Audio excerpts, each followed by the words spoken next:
welcome back to the Garage 11 channel. Now this week we're going to get back into the Boydie bike. I know we've been procrastinating a little bit with that as we've been going, but we've had a lot on in the shop and this is definitely a passion piece, but it's definitely time, I think, to start looking at probably the most complicated part of this build, which is going to be the engine.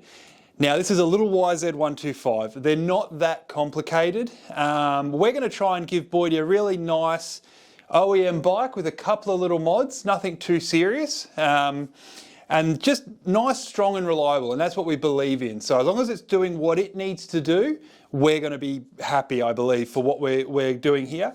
We did try and reach out to some of the old CDR mechanics to see if we could get any tips or tricks or anything that they did back in the day. And unfortunately, there wasn't a lot of guys that came to the party, but that's okay. We'll sort of do our own take on it. We have managed to, one of the big things I wanted to do with this bike, we're honestly trying to get it as visually authentic as we can.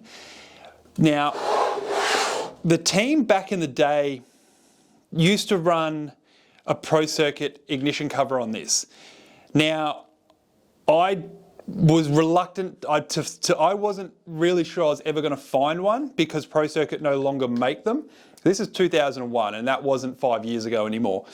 So, however, over the weekend we did manage to see one pop up on the ever fruitful Facebook Marketplace in Ireland, of all places, and for a whopping 600 Australian dollars we managed to get an original magnesium PC cover for it. So that's on its way. If it's not, I've just lost 600 bucks, but that's fine. We'll deal with that. But yeah, so we're going to get into stripping this down. We're going to split the head off, the barrel, cases, all that sort of stuff. We're not going to go too much into the cleaning down of it. We're just going to get into it and hydroblast it while we're prepping all the other parts, because everyone knows what that process is like. It's boring as, and we're just going to get it done.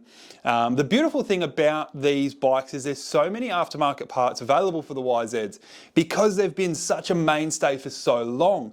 Now Procross, being the wonderful people they are, have helped us out and supplied us with what we're going to need to get this engine back up to spec. We're going to have a look at hyper polishing the gearbox, or isotropic polishing, finishing of the gearbox. We'll see how that lands. But the team didn't really do a great deal visually other than that PC cover. We're going to use titanium bolts in this one because we can, but let's get into it and we'll pull this apart and we'll see what surprises this little YZ holds for us. Cool. All right guys, so let's start pulling this apart. We'll have a look first at that spark plug, see what this signs this tells, because we'll be able to see what condition this engine is in roughly pretty quickly. Seems not too bad. It's been sitting around for a while, so there's no debris on it, which is always a good sign. It's when we get the debris that starts to make it a little bit more exciting because we have no idea what we're going to find, but that's all right. So we're going to pop the head off next using our amazing King Chrome tools. So as you all know, when you're popping the head off any of these, you always crack them off in a star pattern.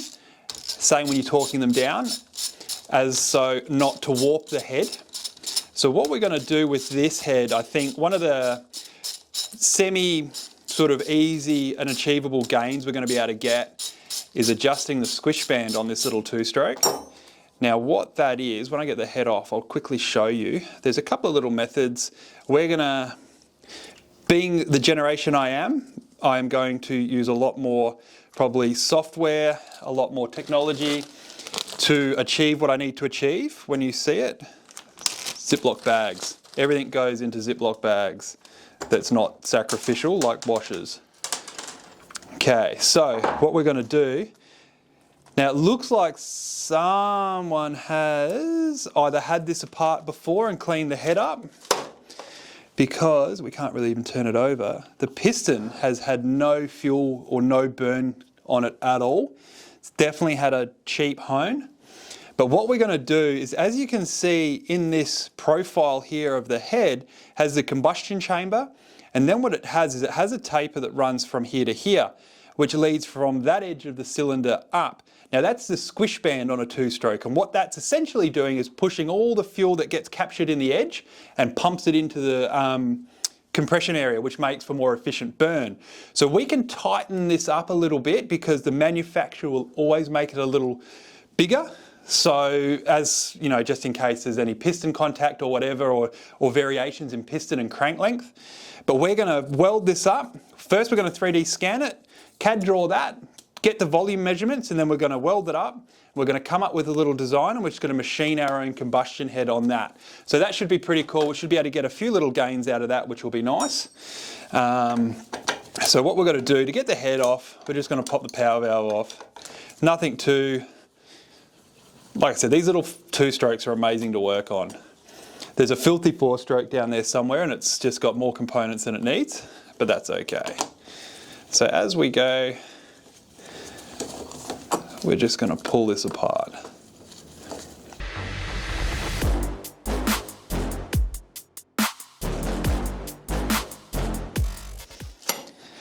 So as you can see here, the power valve, it's quite grotty, well, not grotty, but it just looks like it's been sitting around for a while. So this is the linkage mechanism that opens the valve in the top. And it even looks to me like the valve might be upside down, which I don't know if it's possible, but anything's possible. So we'll have a look, we'll pull that apart. Oh, that's an 8. Crack that off. And what that'll essentially do is separates the head from the bottom end. So now we can literally undo the 4 base nuts and then slide the head off. Now this is a special tool that Motion Pro make, and what it does is it helps you get into those places when you're undoing this sort of stuff. So the tension on these bolts leads me to believe, or lack thereof, that someone tried to resuscitate this thing at some point in its life, put a piston in it, gave it a quick clean up to see if it would go, and sort of ran out of steam, which happens, you know, like these bikes sort of sit around and other things get in the way, but which leads me to believe that it's probably not in bad shape, but we're definitely going to have the cylinder recoated. Electrosil will be doing the re-Nicosil coating on this one, which is nice. I know you can get aftermarket cylinders for these. They're quite readily available, but we're just going to try and use the genuine one we've got here, and then just have it recoated, because I think that's probably the best way to go, and it stays. Not that there's anything wrong with the other ones. People say that they have had failures or whatever, but I've also had failures with genuine stuff before. Guys get on their high horse about aftermarket parts all the time. It depends what's available, it depends what your budget is, it depends what your time frame is. So that's how I look at it. There's a whole lot of factors that go into it. For us, we've got time on our side, and Electrosil does a good job, so we'll just send this out and get this recoated. If it needed repairs, I probably would have gone the other way with it. So what we do is we just crack the seal off, and as you can see, the little barrel slides off. Brand new piston, hasn't even been ran yet. So there you go. But as you can see, I don't know if you can be able to see in here, all the horrible shit that's in there. So all these wear marks and gouges, that's going to be no good. So what we can do is we can measure this up as well and just double check that it's what it needs to be. Given the fact we're going to get it recoated, I'll just give it to Paul at Electrosil and say, hey man, can you make this good? And he'll make it good. That's as simple as it is and as simple as it needs to be. Missing some dowels out of this, which is fine. There's a lot of old head gasket schmutz on there, which is also fine. I'm hoping that this doesn't have oil in it, which is what I should have checked prior, but I don't think it's going to. So what we'll do is we'll start pulling the sides of the engine off. So this is sort of our process. The strip down process is always a good time when we're working in racing. Strip down isn't just to blow apart as quickly as you possibly can. A strip down is an awesome time to inspect. And I don't mean to sound like my old mentors when I was an apprentice, but cleaning is the most important job any mechanic will ever do, because it's not cleaning, it's inspecting. So you go through and you look at stuff as you're pulling it apart and you're feeling things and trying to figure out, okay, what's what's no good, what's good, what do we need, is it rooted? You can sort of start building a game plan in your mind for what parts you're going to have to order, which is what, like I said, cleaning is all about. Usually we would turf all these old bolts, but we're actually going to keep them, because what I'm going to do is measure them all up so we can order the right titanium replacements for it. You don't have to use titanium. Titanium's it's one of my 3 favourite. Oh yeah, wonderful. That's called water pump failure. So that's water and oil mixing together. And given the fact there's a self-tapper in the bottom of the water pump housing, I'm tipping they've had water pump issues on this thing at some point. So let's see what comes out of this. We'll drain it out, but that's definitely not ideal. All right, so we've drained the oil-ish, water-ish out of this thing, but as you can see, it's definitely had a water pump failure. That's clearly evident. One cool thing about these is we did find that the team actually ran a longer pull rod on the clutch side of things, obviously to make it a bit easier to pull the clutcher a bit quicker off one of the old Yami road bikes. So we managed to get one of those, which is probably about that much longer. So that's some sort of the cool stuff that little bit of stuff that we're going to try and do to replicate it. So what we'll do now, using our King Chrome impact gun, we'll quickly pop the clutch apart. The clutch basket itself actually looks like it's in okay condition, but I think we're just going to pop another one in there regardless. So we'll pop all this stuff out, probably put new springs in it and whatever else, because they're just smoked. Actually, we might just keep those. You never know. I don't like to throw anything out really until the project is finished, because I've learned the hard way that some of the stuff you get rid of, you can never find it, and it's always the stuff that's no longer available. So what we're going to do now is we're just going to pull the water pump cover apart.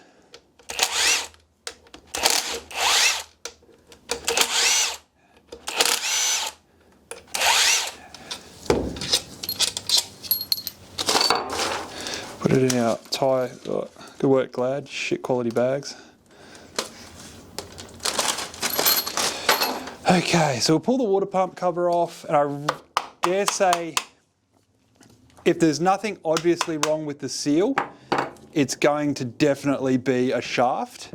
Now the shafts over time do chafe away, and they do get worn, and they can go out of spec, which is always the case. KXs are bad for it, and you can't get the shafts anymore.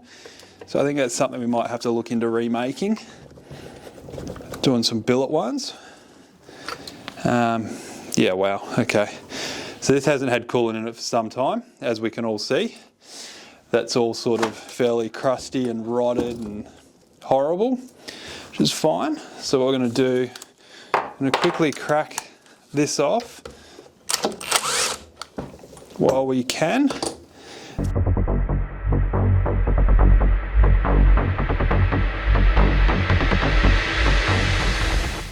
All right, so we're going to pop this cover off and see what sort of horrificness that water pump failure has had on it. As you can see, it's pretty much exactly the same as when a car does a head gasket and oil gets in the water. Because oil and obviously water do not mix under any circumstances. Well, they probably do in some sort of scientific mad world, but yeah, that's what happens. So that's why we're here though. We've got to pull this apart. So all your clutch would be affected. All that sort of stuff. So we're obviously putting in new clutch packs. We're changing all this stuff over, which is, you know, so this isn't really a massive issue. It's just more what you do find when you do see some of these older bikes and some of the stuff that goes on. So you've always got to, that's why we like to pull the bottom ends apart and check everything, because you can't just run a motorcycle, you know, that you've bought straight away. It generally needs some love, especially when they're this old. So what we'll do is we'll back up with our special Motion Pro gear locker. We'll back this up and then pull this off if I've got the right size socket. Whoa. Happy days there. Hopefully we can crack it with this. Nope. Sometimes these can be left-hand thread too, so it's one of those things. This may be seized in as well, given the fact that it's had a lot of water and moisture around it.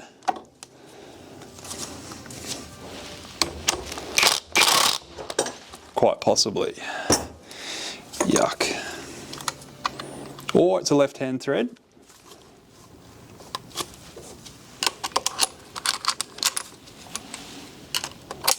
Yes, I'd probably, where are we? Yeah, this is good.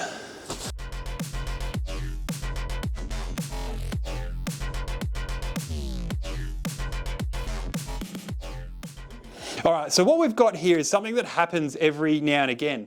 You think about inside lines, you think about guys going fast, you think about gear levers catching on tyre bundles. Now this is clearly what's happened here. It's caught on something and it's bent the gear shift shaft. So if you can see here, that little shaft is not meant to be at the angle it is. It's meant to sit straight in through or straight and out. So that's what has been hit, the gear shift lever, and bent that shaft quite badly. Now if we try and just drive that out, it's probably not going to come out and it's just going to gouge all the stuff going through here, which is we don't want to do.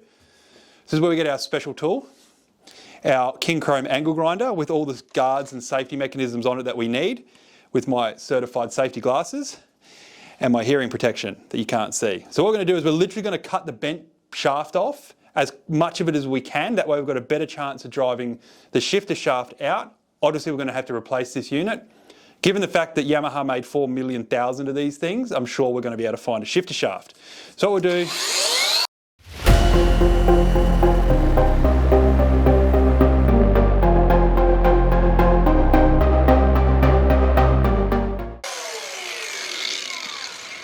we're just going to cut that little bent bit off. Then hopefully that'll now give us a little bit more opportunity. It's going to be tight, but it's probably going to, it's coming through. All right, let me get a proper punch.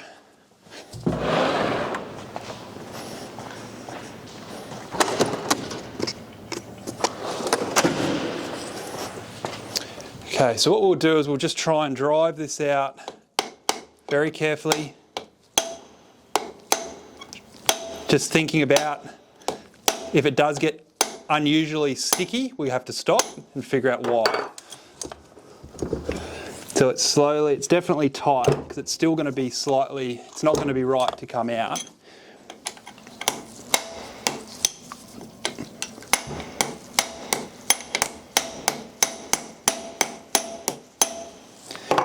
Starting to come through. I might get a bigger hammer, all else fails. Just going to try and proper tools means a proper job. So there we go. It's still a bit tight, so let's see. Keep driving it out. It hasn't put up a lot of resistance, so I'm not too stressed that it's damaged anything through. It's just a matter of, as I say that, it's just a matter of walking it out as nicely as we can.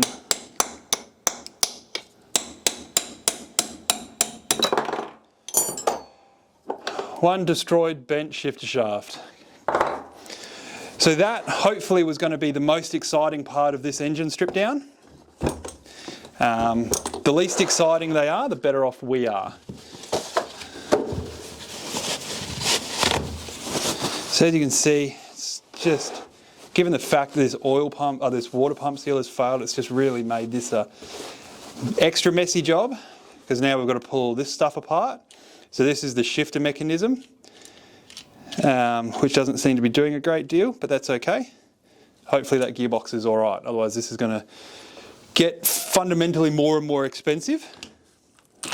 So what we'll do, we'll just pop these off. When I'm pulling the shifter side of this apart, given the fact there's a lot of tiny little springs and shifter pawls and detents and everything, I like to keep it all in one uniform motion when I'm pulling it all apart, because as you can see, there's a whole lot of different little springs and bits and pieces living inside that, and they just go twang, and then you got to look for them on the dark grey carpet tiles.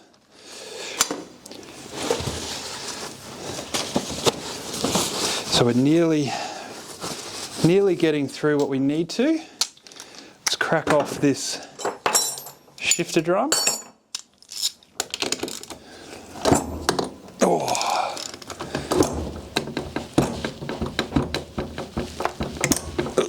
Okay.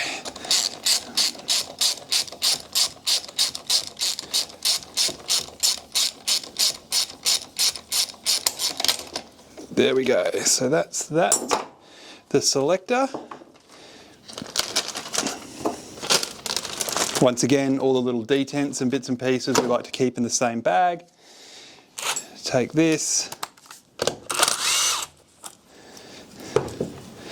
Okay. Selector stopper. And we've pretty much now got this whole side of this engine apart. So what's going to happen next is we're going to flip it over, and we are going to pull the ignition side of it apart, and then we're going to split the cases in two. We'll be able to see the gearbox and all that sort of stuff. And then it's going to be on to cleaning. But we're not going to bore you with the cleaning details, because everyone knows, like I said, what's involved in cleaning. If you don't, there's lots of good little YouTube videos. Charles from MX Revival does a really good one on the hydroblasting process.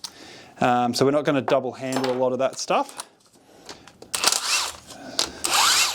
So I'm going to pop this apart. The good people at Moto Tassinari have supplied us with a V-Force reed block for it, which the team ran as well, which is pretty cool. So this has a carbon petal replacement in it. Usually these are plastic. Good way to check. You've got to check always check these to see if there's any cracks. Anyone that's into music will know that a saxophone or a clarinet has the same sort of principle at the top. And you've always sort of looked through to see if there's any light showing in any of those spaces, and if there is, you've got to replace those petals, which is very easy to do. So now we're going to strip this apart and see, of course, we've got now Allen keys, which is always exciting. Bit of dynamic change. Okay, so what we got here is our King Chrome Allen key set. We'll start cracking off all this stuff. Get rid of these aluminium bolts, it's rubbish. Replace them with good titanium stuff. Titanium's one of those things. All the race teams run Ti. For us mere mortals, however, it's more of a, look at me, I've got titanium. So when you look at what the cost involved in titanium's, I think it's double the strength of steel and half the weight. However, with those sorts of characteristics come a high expense. So that might be 60 cents to buy one of those in normal people. Titanium, that's going to be $4. So you think about the cost involved is quite a lot higher, but given the fact that we're going to try and do something a little special with this, we've allocated a bit of the budget to fill the bike with titanium.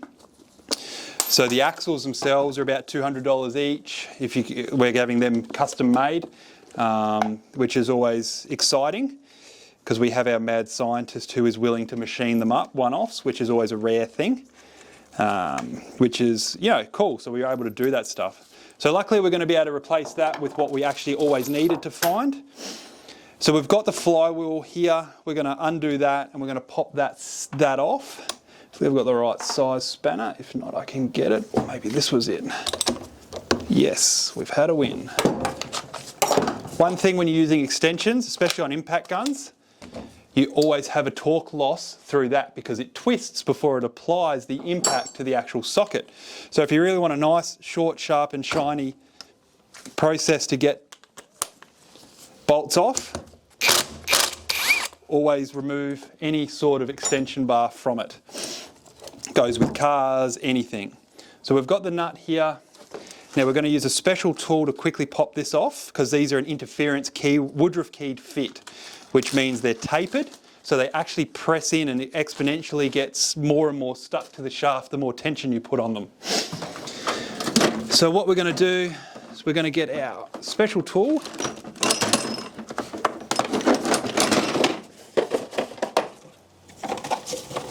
Most of these are the same size. So what this is, there's an internal thread here, which is a left-hand thread. So you undo it to do it up. That hooks into the actual flywheel. Then this piece here goes down, pushes on the crank, and then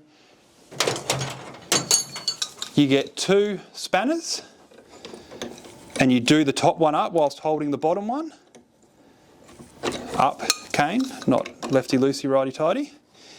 And what it'll eventually do is crack and pull that off. So that way you can, it's the best way to get them off. You can use a 3-jaw puller, but this is, for the cost of these, you can get them pretty readily.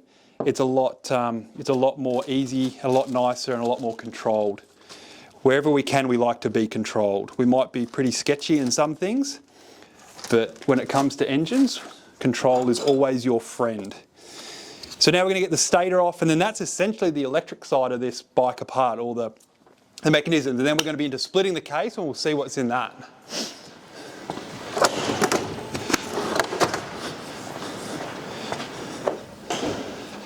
So I'm hoping these screws are going to be fairly straightforward to get out. If they're non-genuine, the backing plate, they won't have a mark for where your timing lives. So this is all your timing. So you can either advance or retard your timing based on moving this plate forward or aft of the rotation. If it is aftermarket and it doesn't have a witness mark, put a scribe line to a reference point on the case so you know where it goes back. Because if you get it too far one way or the other, if it's too advanced, you'll blow the bike up. If it's too retarded, you won't get it going. Basically, anyway. There's more science to it than that, but for the average person, wow. Okay, so that's the wiring side of it off. Now that seal there looks pretty horrendous to me. If that seal leaks air, when you start your 2-stroke, what will happen is it'll get going. The vacuum that's created in the bottom part of the crank will suck air in.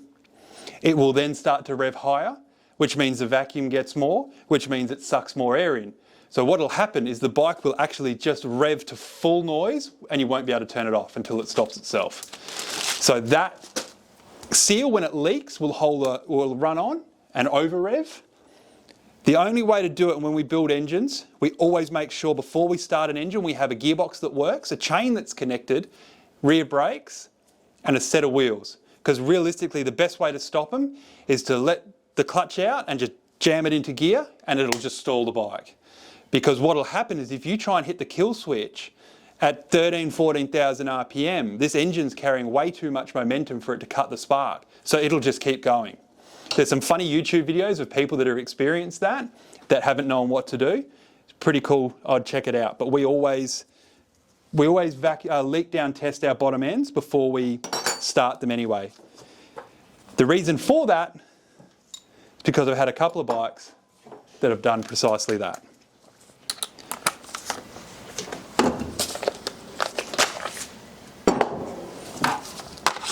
So what we'll do now is we'll just pop all of these case bolts out.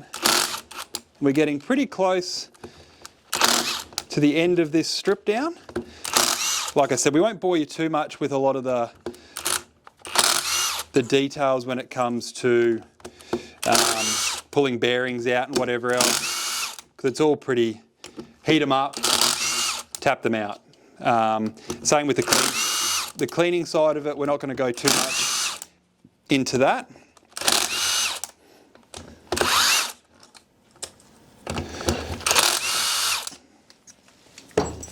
Never use them to put an engine back together. Do it properly. That's the tip of the day. Sketchy enough using them to pull stuff apart.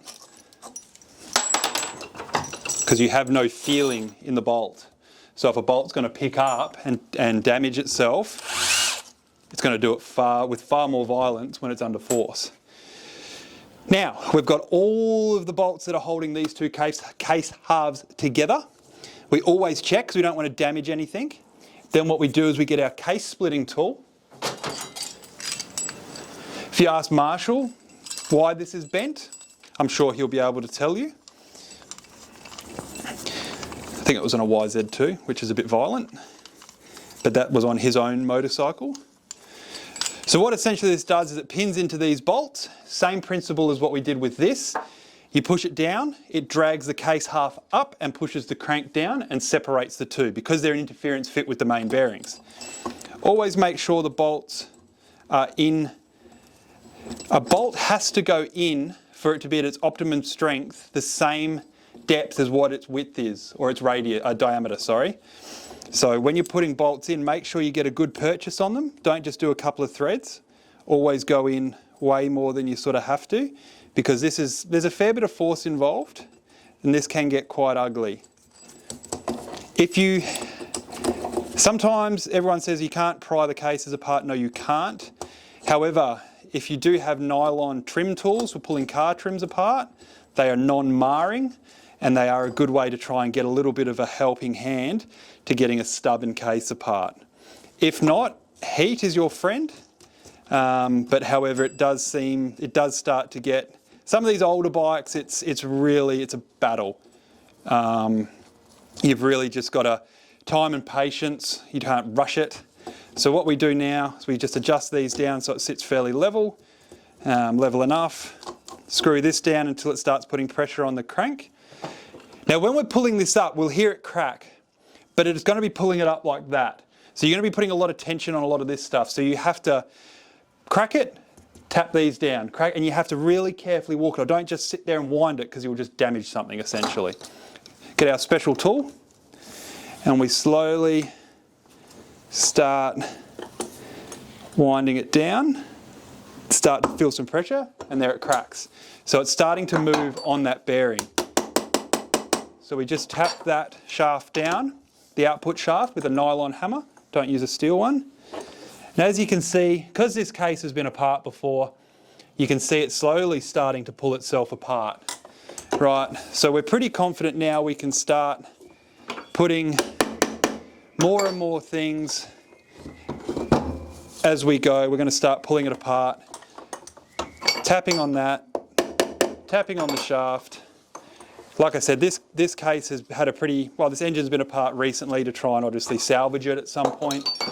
So this one has given us not much grief, which is always nice. It's a little bit of a wrestling match as you go through. You just start tapping it away. As you can see, it's going to start binding a little bit. So we're just going to keep going carefully, pulling it apart. Make sure all your screws are out, all your bolts are out.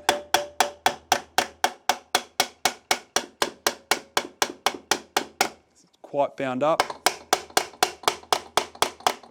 All right, guys, so we've split the cases, got a little bit stuck, so we've just wobbled it around, give it a bit of a tap, and now, as you can see, the case splits apart. Now that coolant seal failure has really gone through and completely gone through the whole gearbox. But as you can see, the engine and gearbox are actually two separate things. So they're all sealed in through here. So we're going to pull the crank out, we're going to have this rebuilt, we're going to pull the gear cassettes out. Obviously all the bearings have got to come out of it. It's all got to be meticulously cleaned. Like I said, we're probably going to do an isotropic finish on this and hyper polish the gears, and that'll help us really clean up this gearbox. So we're not going to bore you too much with those details because a lot of that stuff is outsourced. Like I said, the hydroblasting and all that sort of stuff is in-house, but it's very mundane. So what we're going to do is we're going to leave you with it now. We've got the engine apart, as you can see. We're just going to lift all these cassettes out and pop the crank out, and then we're going to start working backwards from that. So what we'll do from here is we will have a look at the parts we've got, what we need, special parts, any of that sort of stuff that we didn't know we needed. Start doing an order list, and then yeah, get this all apart and start cleaning it. So thanks for watching, guys. This has been another episode of the Boydie Build. We're going to start trying to do these a little bit more regularly, as well as the behind the build segments. We're going to have the Friday wrap up, all that sort of stuff, which will be good. We've got Adam from Burn City Drones helping us out massively with the filming side of things and helping us get our content creation levels up, which is really good. I really appreciate what he's doing for us. So stick around, guys. Like I said, don't forget to like, share, subscribe and all that stuff. And don't forget, if you don't like what we're doing, that's your problem, not mine. Thanks, guys.